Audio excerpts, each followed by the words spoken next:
Imagine une startup qui promet de construire ton application sans code, sans développeur, en quelques clics. Tu rêves de créer le Uber de vélo, le Netflix du kebab ou le Tinder des jardiniers? Pas de souci. Builder.ai te le code façon intelligence artificielle. Là, tu te dis, mais c'est incroyable, n'est-ce pas? Derrière cette promesse digne de la Silicon Valley, il y a en fait une autre réalité. Des employés exploités, une intelligence artificielle qui n'en est pas vraiment une, des retards massifs de livraison et une levée record de 250 millions de dollars auprès des plus grands noms du capital risque. Dans cette vidéo, je vais te raconter l'histoire folle de Builder.ai, de ses fondateurs jusqu'au scandale. Les erreurs psychologiques qui ont fait tomber les investisseurs dans le panneau et surtout, comment toi, en tant qu'investisseur, tu peux éviter de te faire avoir par ce genre d'illusion. C'est parti!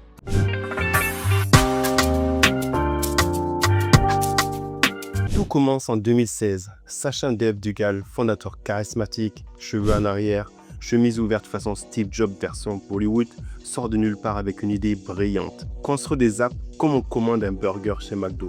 Il vend du rêve, il parle de démocratiser le développement, de mettre la puissance de l'IA dans les mains de tous. Et les investisseurs, séduits par le storytelling, ne voient pas venir la supercherie. Builder.ai lève 29 millions, puis 100 millions, puis 250 millions auprès de géants comme Insight Partners, le Qatar Investment Authority. Tout le monde veut sa part du gâteau. Mais ce que personne ne savait encore, c'est que derrière le vernis, c'était un petit peu la cuisine d'un fast-food délabré. Tu te rappelles de ce que promettait Builder.ai? Une IA capable de te construire une app sans développeur. Tu cliques, tu choisis ton app modèle et boum, c'est prêt. Sauf qu'en réalité, ce n'était pas de l'intelligence artificielle, mais des développeurs humains sous-payés en Inde, au Sri Lanka, qui faisaient tourner la machine derrière le rideau. Un genre de Wizard of Oz version SaaS. Les employés témoignent. On devait livrer des apps dans des délais impossibles, ingérables. Avec zéro spec clair, l'IA, on n'en a jamais vu la couleur. Et certains clients ont attendu plus d'1 an pour recevoir une app non fonctionnelle. Mais comme Builder.ai était en mode hyper croissance, les retards étaient maquillés, les avis clients filtrés, les investisseurs hypnotisés. Parlons un petit peu de Sachin Dev Dugal, le génie derrière cette supercherie. C'est pas n'importe qui. Il crée sa première boîte à 17 ans. Le gars sait parler. Le gars, c'est un putain de charmeur. Bref, il charme les médias.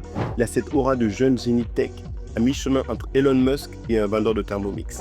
Mais ses anciens collègues racontent une autre histoire. Psychologiquement, Sachin est un maître du storytelling performatif. Il ne ment pas. Le gars ne ment pas, je répète. Mais il enrobe la vérité jusqu'à ce qu'elle ressemble à un produit prêt à lever 100 millions. Il cultive la vision, il évite les détails techniques et surtout, il garde la main fermement sur la narration. Et ça, c'est une leçon clé. Un bon pitch ne veut pas dire un bon produit, mais c'est le meilleur moyen de rallier un max de gens derrière toi au départ. En 2023, plusieurs médiathèques commencent à enquêter sur Builder.ai. Les anciens employés parlent, les clients frustrés sortent de leur silence, et ce qui en ressort, c'est une image bien moins brillante que celle des slides pitchés aux investisseurs. Des projets non livrés, des bugs jamais corrigés, et une intelligence artificielle qui en coulisses n'était qu'une armée de développeurs mal payés et sous pression. Et pendant ce temps-là, la valorisation interne est remise en question, les clients exigent des remboursements, certains investisseurs commencent à comprendre que ce qu'ils ont acheté, c'est une promesse bien emballée, mais totalement vide à l'intérieur. Pour l'instant, Builder.ai existe toujours, et le modèle est totalement fragilisé, certains investisseurs sont déjà partis, et ce qui devait être une révolution du no-code est devenu un cas d'école de hype surdimensionné et d'investisseurs totalement aveuglés.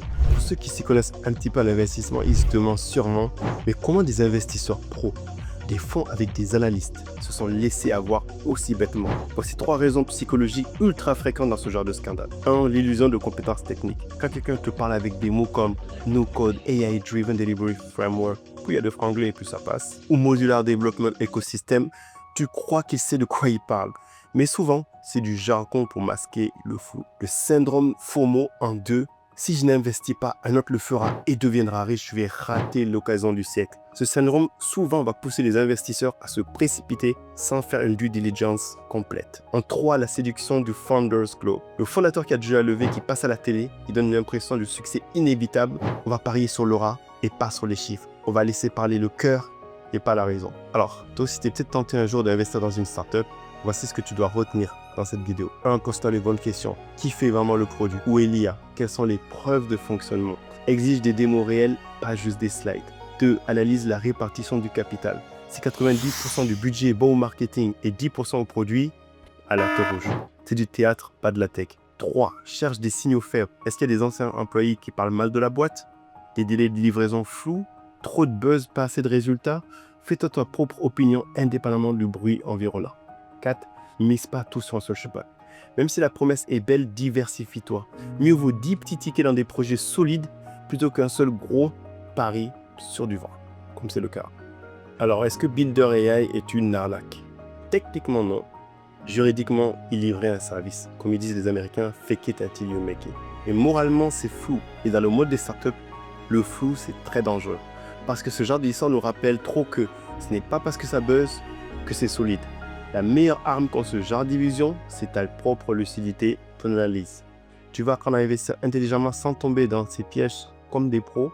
Rejoins-moi au Jama Summit, le salon des investisseurs, le 15 et 16 novembre 2025 à Paris.